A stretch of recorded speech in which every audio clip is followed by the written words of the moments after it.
In today's video, we're going to discuss the ending of the eviction moratorium and what that means for investors like yourself. Coming up next.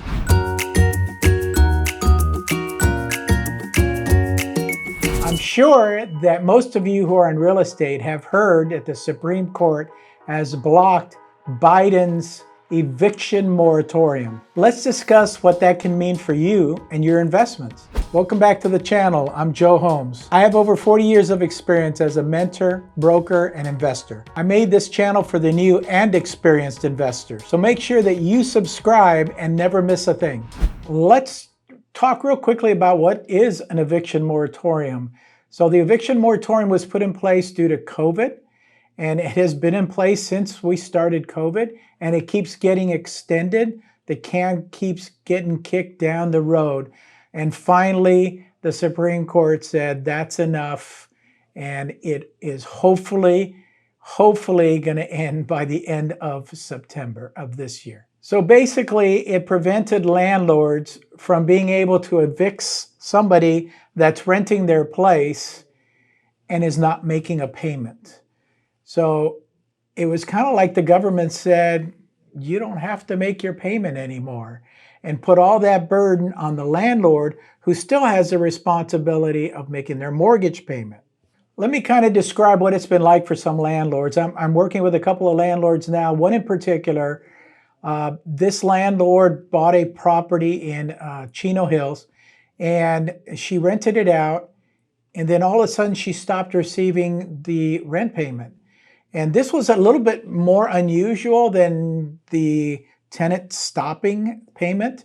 The tenant decided to sublease the property. They subleased it to somebody else who was paying them the rental until we found out about it.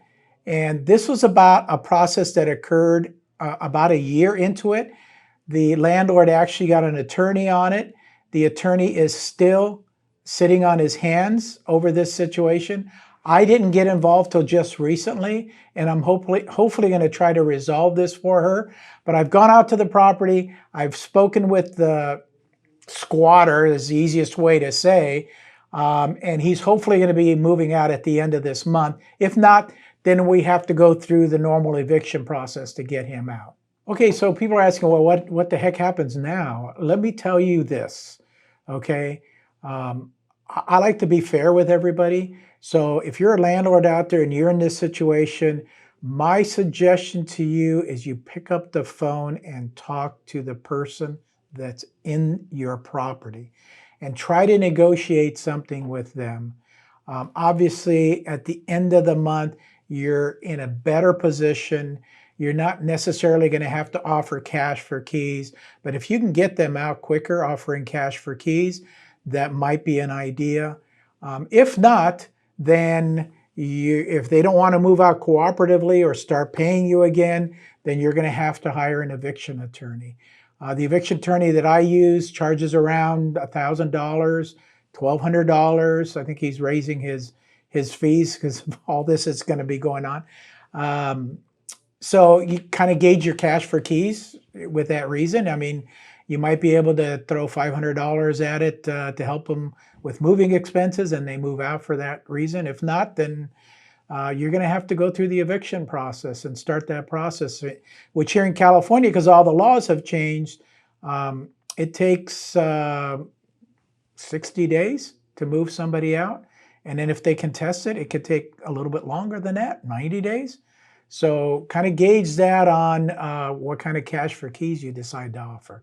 So what does this mean for investors, wholesalers, flippers, anybody that's an investor really in real estate? It means deals. It means a possibility that this person is just so tired of all this that they've decided that they're going to just sell the property. They may wholesale the property to you if they want quick cash.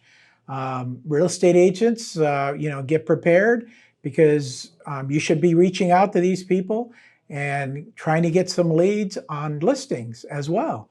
So be prepared. There is going to be more activity in California after September, and probably throughout the 50 states, but especially here in California. A lot of mom and pop landlords have been hit really hard due to the lack of incoming rent, as well as having their hands tied with any sort of recourse. This upcoming change could have a profound effect on the market. Not just owners regaining their property rights, but the amount of new inventory that could hit the market. If you're new to real estate and you want to learn more about how to get started, click on this video right here. Make sure that you reach out with any questions. I'm always here to help.